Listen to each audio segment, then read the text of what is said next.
All right, what's up? I'm Mr. Dicky Head. You know, I've been wanting to start a YouTube channel for a long time. Some of the greatest advice that a lot of YouTubers give is just go do it. So I've been wanting to get into long range shooting for a long time, and so I'm combining both. I'm just going to do it. So not too long ago, I picked up this Ruger Precision, slightly used. Slow down a little bit. I picked up this Ruger Precision, slightly used, in 6.5 Creedmoor. Well, because if you're gonna go long range shooting, what other caliber is there to do? I'm not compensating with a 300 Win, like some people. Picked up this 6.5 Creedmoor, picked up a Vortex Viper PST for it, picked up a bubble level, a budget bipod, it's a decent Harris, and a couple other things. And so I'm gonna go through and this is gonna be the first time I ever mount a precision rifle scope. Pretty much the first time I've ever actually mounted a rifle scope. So this is gonna be my struggles and my steps that I go through to get this thing on. And later on in another video, I'll take you out and zero it in and hopefully shoot at something. Alright guys, so I picked up this Wheeler Engineering fine gunsmithing supplies. Optics Planet is about 180 bucks. In my opinion, it's super worth it because you get two levels, one's for your scope, one's for your rifle. You get your torque wrench, but you get this right here. This is a barrel sight in, so you can do a rough sight in, save you a couple rounds down range. But it's all reusable, and once you buy one gun, you can never just buy one. So we'll get this set up on the barrel to get the rifle itself level. Because if you don't have a level rifle, when you're mounting your scope, you're not gonna have a level scope, and that's just a bad day. Okay, we're gonna go all the way down here around the barrel. I don't think that'll affect it too much. Like I said, this is my first time, and I'll report the results.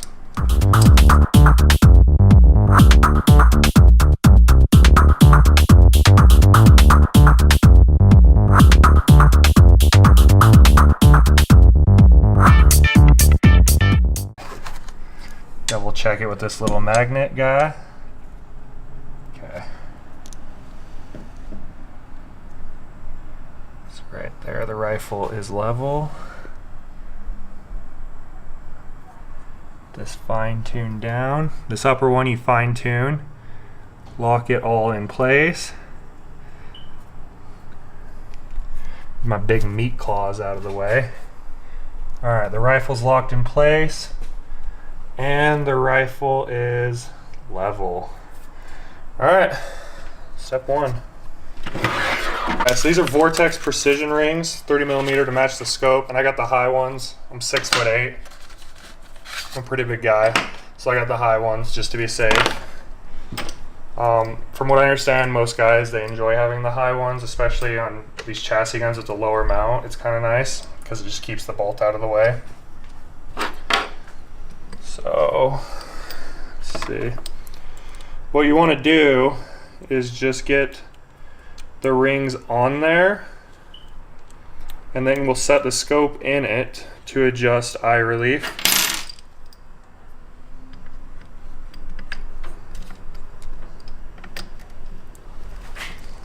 Okay. And if I remember right, the Viper series, I think actually most of Vortex's scopes, are about a 4.5 inch eye relief. I'll correct it, and if it's wrong, you'll see something. And also remember when you're tightening these down to push them all the way to the front of these little rails. Push it all the way to the front. Not in the middle, not in the back, all the way to the front. So I think that's pretty close to where we want it.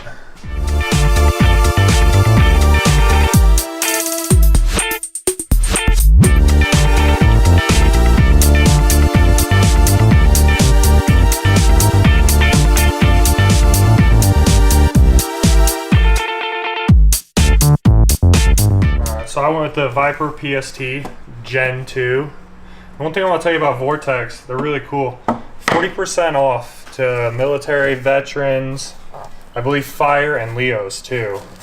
And there's a couple websites that honor this. Look at that beauty, guys. Viper PST Gen 2 and MRAD.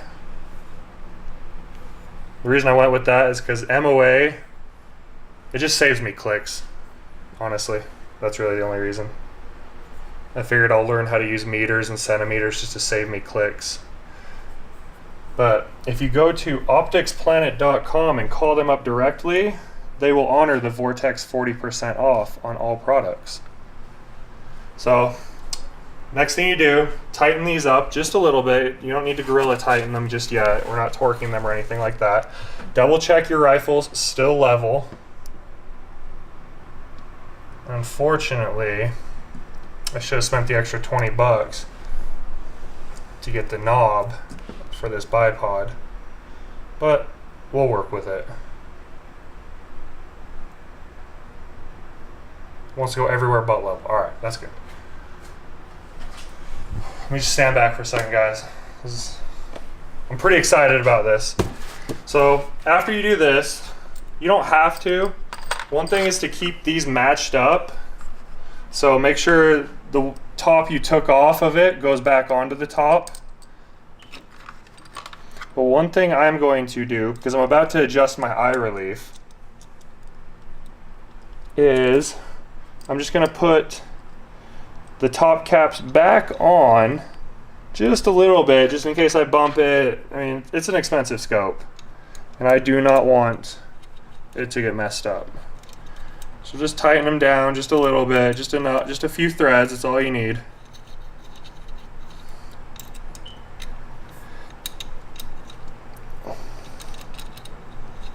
That's the whole goal to it, is just so you can still move the scope back and forth.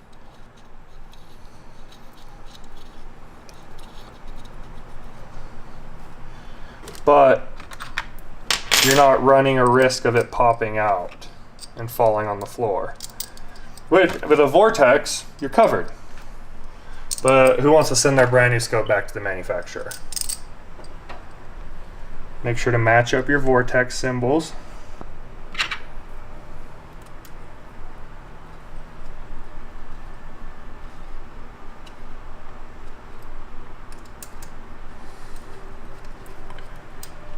Get my big meat claws out of the way so you guys can see what's going on.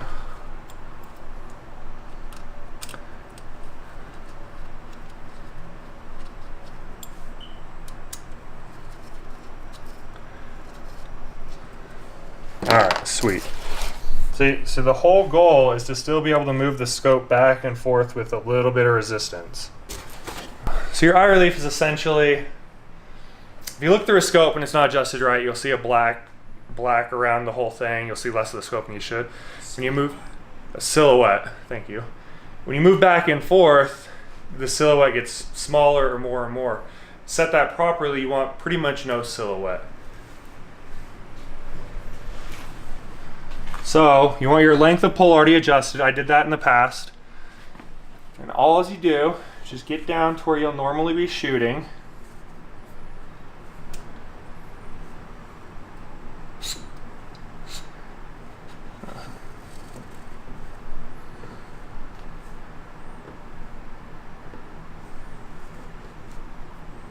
Oh, guys.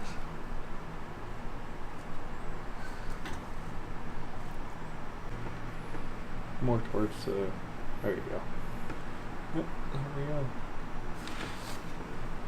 go. Sweet. Good? Mm-hmm.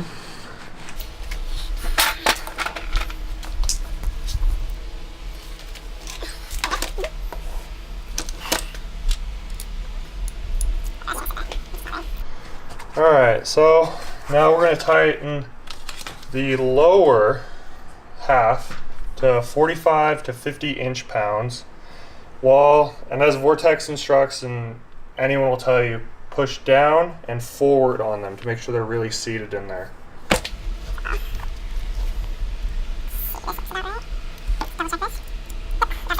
And this is a Wheeler inch-pound torque wrench, something that I've never used before, honestly. So make fun of me in the comments if you want.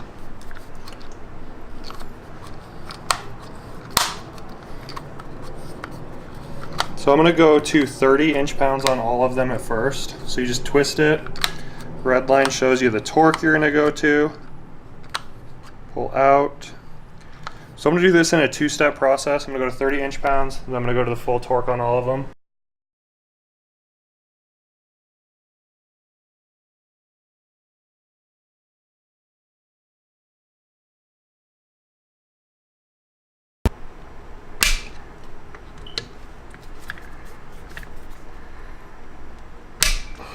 Boom, 35 or 30 inch-pounds. And we'll bring it up to the 45 inch-pounds.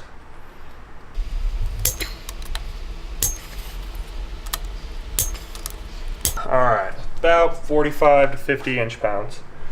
I mean, go right on here, it's about 47, which is the sweet spot. And then the scope screws, according to Vortex, will go to 18 inch-pounds while maintaining even spacing between the ring halves in a crisscross pattern. You ever put on a car tire? It's kind of the same principle. So we'll back this down. I'm gonna do the same thing. I'm a big fan of multi-step torquing of things. Some people don't, some people do. I'm a fan of it. So we're gonna go to 10 inch-pounds on all of them. And then I'm gonna go to the full 18. And that's just something I personally like to do. So this is where you're gonna set your rifle scope. You've already got your eye relief set.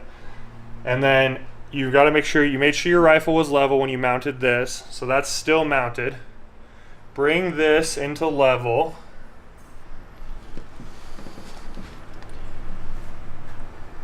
Rifle's level. Now, whoops.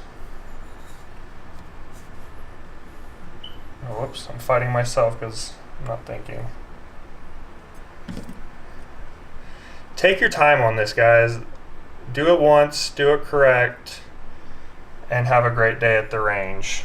Don't do it a million, don't do it kind of sloppily, and then fight yourself at the range as you're trying to figure out why your rifle won't zero and maintain the groups that it's supposed to. And because I don't, the one thing you're gonna, some of you guys, unless you've got a full-on rifle vise, but I imagine if you have a rifle vise, you've done this more than once, but maybe not. If you've got a rifle vise, this will be a lot easier maintaining level on everything. Okay, the scope's level, the rifle's level. They're even pretty centered within the two lines, which I really like. So now, you're just gonna come down in a crisscross pattern.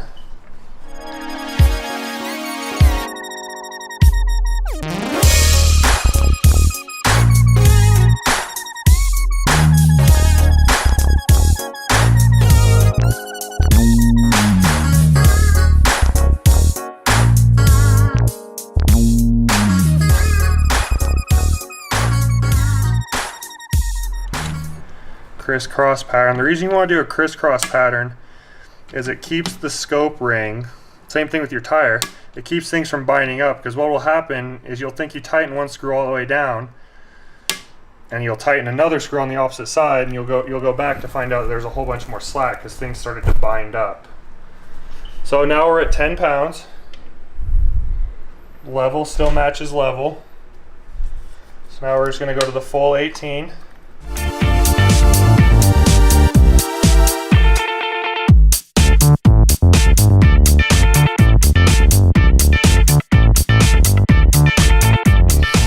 This torque is really important.